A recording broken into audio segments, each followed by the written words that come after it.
High guys, welcome back to the channel. ಮೊದಲನೇದಾಗಿ ನಮ್ಮ phenomenal one AJ style ಅವರ ಬಗ್ಗೆ ಮಾತಾಡೋದಾದ್ರೆ, ನಿಮಗೆ ಗೊತ್ತಿರಬಹುದು ಎಜೆ ಸ್ಟೈಲ್ ಅವರಿಗೆ ಫೈನಲಿ ಡಬ್ಲ್ಯೂ ಅವರು ಡೊಮಿನಿಕ್ ಮಿಸ್ಟೀರಿಯೋ ಅವರ ವಿರುದ್ಧ ಸಮ್ಮರ್ ಸ್ಲಾಮ್ ಅಲ್ಲಿ ಇಂಟರ್ಕಾಂಟಿನೆಂಟಲ್ ಚಾಂಪಿಯನ್ಶಿಪ್ ಗೆ ಒಂದು ಸಿಂಗಲ್ಸ್ ಮ್ಯಾಚ್ ನ ಕೊಡ್ತಾ ಇದ್ದಾರೆ.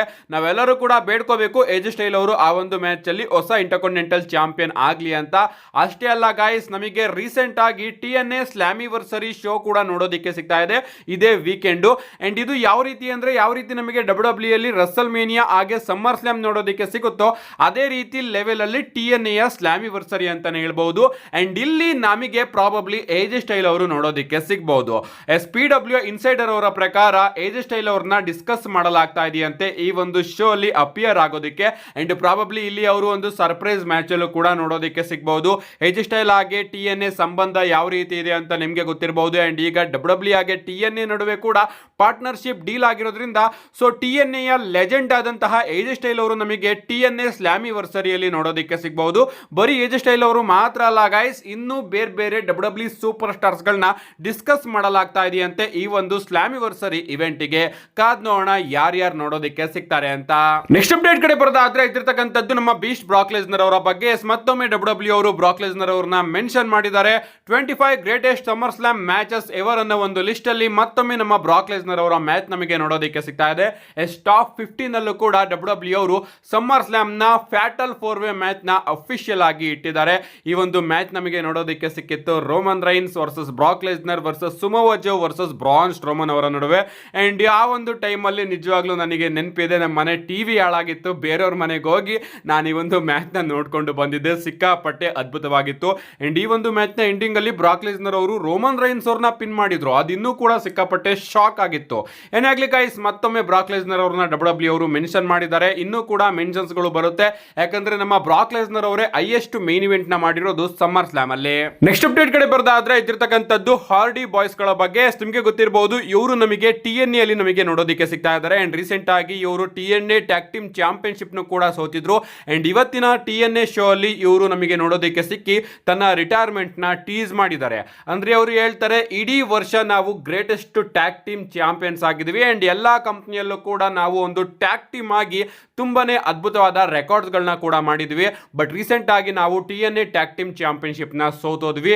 ಬಟ್ ಈಗ ನಾನು ಒಂದು ಪ್ರಾಮಿಸ್ ನ ಮಾಡ್ತಾ ಇದ್ದೀನಿ. ಆ ಒಂದು ಪ್ರಾಮಿಸ್ ಏನಪ್ಪಾ ಅಂದ್ರೆ, TNA ಸ್ಲಾಮಿವರ್ಸರಿಯಲ್ಲಿ ನಾವೇನಾದ್ರೂ ಆ ಒಂದು ಟ್ಯಾಗ್ ಟೀಮ್ ಚಾಂಪಿಯನ್ಶಿಪ್ ನ ಮತ್ತೊಮ್ಮೆ ಗೆಲ್ಲಿಲ್ಲ ಅಂದ್ರೆ ಹಾರ್ಡಿ ಪಾರ್ಟಿ ಓವರ್ ಅಂತಾನೆ ಅರ್ಥ. ಅಂದ್ರೆ ನಾವು ರಿಟೈರ್ಮೆಂಟ್ ಕಡೆ ಯೋಚನೆ ಮಾಡ್ತೀವಿ ಅಂತ ನಮ್ಮ ಹಾರ್ಡಿ ಬಾಯ್ಸ್ ಗಳು ಪ್ರೋಮೋನ ಕಟ್ ಮಾಡಿದ್ದಾರೆ. ಅಂದ್ರೆ ಸ್ಲಾಮಿವರ್ಸರಿಯಲ್ಲಿ ನಮ್ಮ ಹಾರ್ಡಿ ಬಾಯ್ಸ್ ಅವರೇನಾದ್ರೂ TNA ಟ್ಯಾಗ್ ಟೀಮ್ ಚಾಂಪಿಯನ್ಶಿಪ್ ನ ಮತ್ತೊಮ್ಮೆ ಗೆದ್ಕೊಳ್ಳಿಲ್ಲ ಅಂದ್ರೆ ಅವರು TNA ಇಂದ ರಿಟೈರ್ಡ್ ಆಗೋದಕ್ಕೆ ಪ್ಲಾನ್ಸ್ ಮಾಡ್ತಾರಂತೆ. ಕಾದ್ ನೋಡೋಣ ಗೈಸ್, ಮತ್ತೊಮ್ಮೆ ಗೆಲ್ತಾರೋ ಇಲ್ವೋ ಅಂತ. ನಮ್ಮ ನೆಕ್ಸ್ಟ್ ಅಂಡ್ ಫೈನಲ್ ಅಪ್ಡೇಟ್ ಕಡೆ ಬರೋದಾದ್ರೆ ಇದ್ದಿರ್ತಕ್ಕಂಥದ್ದು ಸತ್ ಫ್ರೀಕಿನ್ ರಾಲೆನ್ಸ್ ಅವರ ಬಗ್ಗೆ. ರೀಸೆಂಟ್ ಆಗಿ ಈ ಒಂದು ಅಪ್ಡೇಟ್ ಇಂಟರ್ನೆಟ್ ಅಲ್ಲಿ ಸಿಕ್ಕಾಪಟ್ಟೆ ವೈರಲ್ ಆಗ್ತಾ ಇದೆ. ನಿಮ್ಗೆ ಗೊತ್ತಿರಬಹುದು, ಸಾಟರ್ಡೆ ನೈಟ್ ಮೈನ್ ಇವೆಂಟ್ ಅಲ್ಲಿ ನಮ್ಮ ಸೆತ್ ರಾಲೆನ್ಸ್ ಅವರು ಎಲ್ ನೈಟ್ ಅವರ ವಿರುದ್ಧ ಮ್ಯಾಚ್ ಆಡಬೇಕಾದ್ರೆ ಅವರ ನೀ ಅಲ್ಲಿ ಇಂಜುರಿ ಆಗುತ್ತೆ. ಅಂಡ್ ಡಬ್ಲ್ಯೂ ಅವರು ಕೂಡ ಅದನ್ನ ಸೀರಿಯಸ್ ಅಂತ ಹೇಳ್ತಾ ಇದ್ದಾರೆ. ನಮ್ಮ ಸೆತ್ ರಾಲೆನ್ಸ್ ಅವ್ರಿಗೂ ಕೂಡ ಗೊತ್ತಿಲ್ಲ ಇನ್ನು ಎಷ್ಟು ತಿಂಗಳುಗಳ ಕಾಲ ಅವರು ಕಂಪನಿಯಲ್ಲಿ ನೋಡೋದಕ್ಕೆ ಸಿಗ್ತಾರೆ ಅಂತ.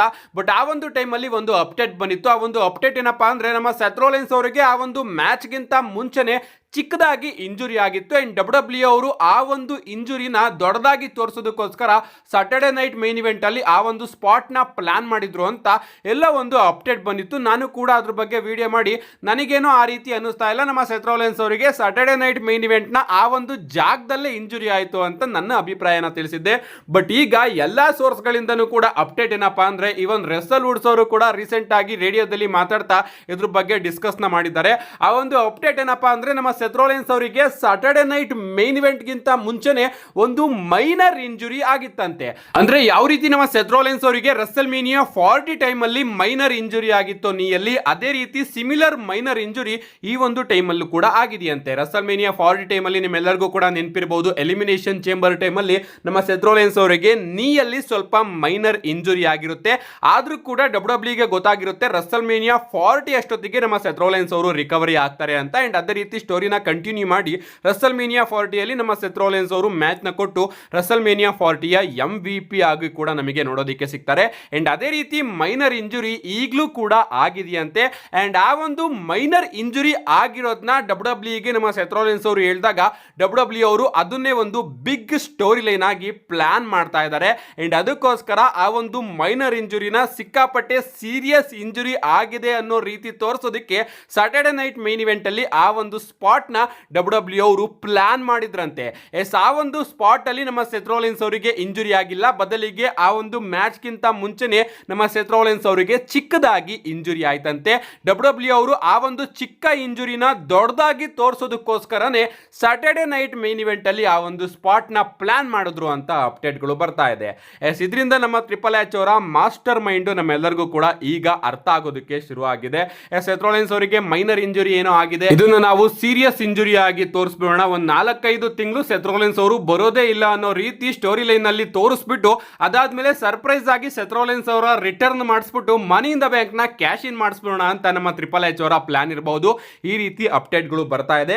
ಅಷ್ಟೇ ಅಲ್ಲ ಗಾಯ್ಸ್, ನಮ್ಮ ಸೆತ್ ರೋಲೆನ್ಸ್ ಅವರ ಮೊದಲ ಗುರಿ ಏನಪ್ಪಾ ಅಂದ್ರೆ CM ಪಂಕ್ ಅವರು ಚಾಂಪಿಯನ್ಶಿಪ್ ನ ಗೆಲ್ಲಬಾರ್ದು ಅನ್ನೋದು. ಅಂಡ್ ಅದಕ್ಕೋಸ್ಕರನೇ ಅವರು ಇಷ್ಟ ಇಲ್ಲ ಅಂದ್ರೂ ಕೂಡ ಜಾನ್ ಸಿನಾ ಹಾಗೆ CM ಪಂಕ್ ಅವರ ನಡುವೆ ನಡೀತಿದ್ದಂತಹ ಅನ್ಡಿಸ್ಪ್ಯೂಟೆಡ್ WWE ಚಾಂಪಿಯನ್ಶಿಪ್ ಮ್ಯಾಚ್ ಅಲ್ಲಿ ಮನಿ ಇನ್ ದ ಬ್ಯಾಂಕ್ ನ ಕ್ಯಾಶ್ ಇನ್ ಮಾಡೋದಕ್ಕೆ ಬಂದಿದ್ರು. ಅದಾದ್ಮೇಲೆ ಅವರು ಹೇಳಿದ್ರು, ನನಗೆ ಜಾನ್ ಸಿನಾ ಅವರ ಚಾಂಪಿಯನ್ಶಿಪ್ ಮೇಲೆ ಕ್ಯಾಶ್ ಇನ್ ಮಾಡುವಂತಹ ಯಾವುದೇ ರೀತಿಯ ಆಸೆ ಇಲ್ಲ, ಬಟ್ ನನ್ನ ಗುರಿ ಏನಪ್ಪಾ ಅಂದ್ರೆ ನಾನು ಈ ಒಂದು ಕಂಪನಿಯಲ್ಲಿ ಇರೋವರೆಗೂ CM ಪಂಕ್ ಅವರು ಚಾಂಪಿಯನ್ ಆಗಬಾರ್ದು, ಅದೊಂದೇ ನನ್ನ ಗುರಿ ಅಂತ ನಮ್ಮ ಸೆತ್ ರೋಲೆನ್ಸ್ ಅವರು ಹೇಳಿದ್ರು. ಅಂಡ್ ಈಗ ಸಮ್ಮರ್ ಸ್ಲಾಮ್ ಅಲ್ಲಿ ನಮ್ಮ CM ಪಂಕ್ ಅವರಿಗೆ ಹಾಲ್ ಆಫ್ ಎ ಸಡನ್ ಗಂತರ್ ಅವರ ವಿರುದ್ಧ ವರ್ಲ್ಡ್ ಹೆವಿ ವೇಟ್ ಚಾಂಪಿಯನ್ಶಿಪ್ ಗೆ ಒಂದು ಮ್ಯಾಚ್ ಸಿಕ್ಕಿದೆ.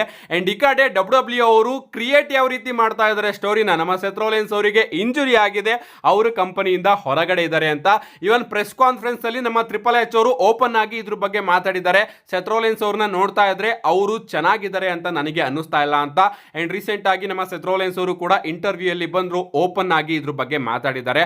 ಅಂಡ್ ಯಾವುದೇ ವ್ಯಕ್ತಿಗೆ ರಿಯಲ್ ಆಗಿ ಇಂಜುರಿ ಆದ್ರೆ ಆ ಸೂಪರ್ ಸ್ಟಾರ್ ಬಗ್ಗೆ WWE ಅವರು ಓಪನ್ ಆಗಿ ಇಷ್ಟು ಚೆನ್ನಾಗಿ ಇಂಟರ್ವ್ಯೂನೆಲ್ಲ ಕಳಿಸಿ ಮಾತಾಡ್ಸೋದಿಲ್ಲ, ಅದನ್ನ ಸಿಕ್ಕಾಪಟ್ಟೆ ಸೀರಿಯಸ್ ಆಗಿ ಇಡುತ್ತೆ.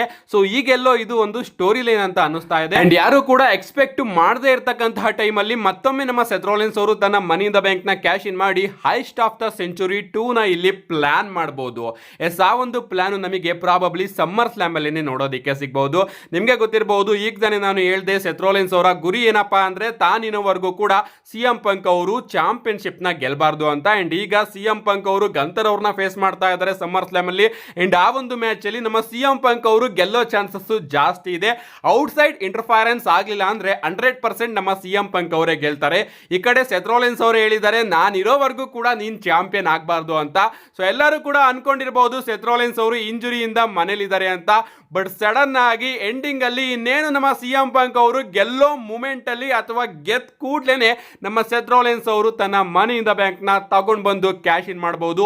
ಅಂಡ್ ಈ ರೀತಿ ನಮ್ಮ ಸೆತ್ ರೋಲೆನ್ಸ್ ಅವರು ಹೈಸ್ಟ್ ಆಫ್ ದ ಸೆಂಚುರಿನ ಮತ್ತೊಮ್ಮೆ ಪುಲ್ ಮಾಡಬಹುದು. ಒಂದು ಬಾರಿ ಅವರು ರಸಲ್ ಮೇನಿಯಾದಲ್ಲಿ ಕ್ಯಾಶ್ ಇನ್ ಮಾಡಿದ್ರು, ಅಂಡ್ ಇನ್ನೊಂದು ಬಾರಿ ಅವರು ಸಮ್ಮರ್ ಸ್ಲಾಮ್ ಅಲ್ಲಿ ಕ್ಯಾಶ್ ಇನ್ ಮಾಡಬಹುದು. ಈ ರೀತಿ ಏನಾದ್ರು ಆದ್ರೆ WWE ಲೆವೆಲ್ ಯಾವ ಮಟ್ಟಿಗೆ ಹೋಗುತ್ತೆ ಸ್ವಲ್ಪ ಇಮ್ಯಾಜಿನೇಷನ್ ಮಾಡ್ಕೊಳ್ಳಿ ಗಾಯ್ಸ್. ಅಷ್ಟೇ ಅಲ್ಲ, ರೀಸೆಂಟ್ ಆಗಿ ನಮ್ಮ ಟ್ರಿಪಲ್ ಎಚ್ ಅವರಿಗೆ ಸಿಕ್ಕಾಪಟ್ಟೆ ಜನ ಕಂಪ್ಲೇಂಟ್ ಮಾಡ್ತಾ ಇದ್ರು, ನೀವು ಮನಿ ಇನ್ ದ ಬ್ಯಾಂಕ್ ಬ್ರೀಫ್ ಕೇಸ್ಗಳನ್ನ ಚೆನ್ನಾಗಿ ಯೂಸ್ ಮಾಡ್ಕೊಳ್ತಾ ಇಲ್ಲ ಅಂತ. ಅಂಡ್ ಅದಕ್ಕೋಸ್ಕರ ಈ ಬಾರಿ ನಮ್ಮ ಟ್ರಿಪಲ್ ಎಚ್ ಅವರು ನಯೋಮಿ ಅವರ Money in the Bank cash in ಕೂಡ ಸಿಕ್ಕಾಪಟ್ಟೆ ಸರ್ಪ್ರೈಸಿಂಗ್ ಆಗಿ ಪ್ಲಾನ್ ಮಾಡಿದ್ರು. ಅಂಡ್ ಸೆತ್ ರೋಲೆನ್ಸ್ ಅವರ Money in the Bank cash in ಕೂಡ ಸರ್ಪ್ರೈಸಿಂಗ್ ಆಗಿ ಪ್ಲಾನ್ ಮಾಡೋದಕ್ಕೆ ಈ ರೀತಿ ಆಂಗಲ್ ನ ನಮ್ಮ ಟ್ರಿಪಲ್ ಎಚ್ ಅವರು ತಗೊಂಡು ಬರ್ತಾ ಇದ್ದಾರೆ ಅಂತ ಅಪ್ಡೇಟ್ಗಳು ಬರ್ತಾ ಇದೆ. ಏನೇ ಆಗ್ಲಿ ಗಾಯ್ಸ್, ಇಷ್ಟೇ ವಿಚಾರ ಇರೋದು. ನಮ್ಮ ಸೆತ್ ರೋಲೆನ್ಸ್ ಅವರಿಗೆ ಸಾಟರ್ಡೆ ನೈಟ್ ಮೇನ್ ಇವೆಂಟ್ ಅಲ್ಲಿ ಆದಂತಹ ಇಂಜುರಿ ಸೀರಿಯಸ್ ಇಂಜುರಿ ಆಗಿಲ್ಲ, ಬದಲಿಗೆ ಅದಕ್ಕಿಂತ ಮುಂಚೆನೆ ಅವರಿಗೆ ಒಂದು ಮೈನರ್ ಇಂಜುರಿ ಆಗಿರುತ್ತೆ. ಅಂಡ್ ಅದನ್ನ ಮುಚ್ಚಿಡೋದಕ್ಕೋಸ್ಕರ WWE ಅವರು ಸಾಟರ್ಡೆ ನೈಟ್ ಮೇನ್ ಇವೆಂಟ್ ಅಲ್ಲಿ ಸೆತ್ ರೋಲೆನ್ಸ್ ಅವರಿಗೆ ಒಂದು ಸೀರಿಯಸ್ ಇಂಜುರಿ ಆಗಿದೆ ಅನ್ನೋ ರೀತಿ ಪ್ಲಾನ್ ಮಾಡಿ ಸೆತ್ ರೋಲೆನ್ಸ್ ಅವರಿಗೆ ಒಂದು ಬ್ರೇಕ್ ನ ಕೊಟ್ಟಿದ್ದಾರೆ. ಕಾದ್ ನೋಡ ಗಾಯ್ಸ್, ಸಮ್ಮರ್ ಸ್ಲಾಮ್ ಅಲ್ಲಿ ನಮಗೆ ಪ್ರಾಬಬ್ಲಿ ಈ ರೀತಿ ಒಂದು ಆಂಗಲ್ ಕೂಡ ನೋಡೋದಕ್ಕೆ ಸಿಗಬಹುದು. ಸದ್ಯಕ್ಕೆ ನಿಮ್ಗೆ ಅನ್ಸುತ್ತೆ ಇದ್ರ ಬಗ್ಗೆ ನಿಮ್ಮ ಅನಿಸಿಕೆನ ಕಮೆಂಟ್ ಮಾಡಿ. ನಾನಂತೂ ಸಿಕ್ಕಾಪಟ್ಟೆ ಸೈಕ್ ಆಗ್ತಾ ಇದ್ದೀನಿ ಈ ಒಂದು ಟೈಮಲ್ಲಿ. ನಮ್ಮ ಟ್ರಿಪಲ್ ಎಚ್ ಅವರ ಮೈಂಡ್ ನ ರೀಡ್ ಮಾಡೋದಕ್ಕೇನೆ ಆಗ್ತಾ ಇಲ್ಲ. ಸಿಗ್ತೀನಿ ಸಂಜೆ ವಿಡಿಯೋದಲ್ಲಿ. ನಾಳೆ ಸ್ಮ್ಯಾಕ್ ಡೌನ್ ನಲ್ಲಿ ಏನೇನಾಗುತ್ತೆ ಅಂತ ತಿಳಿಸ್ಕೊಡ್ತೀನಿ. See you guys in my next video.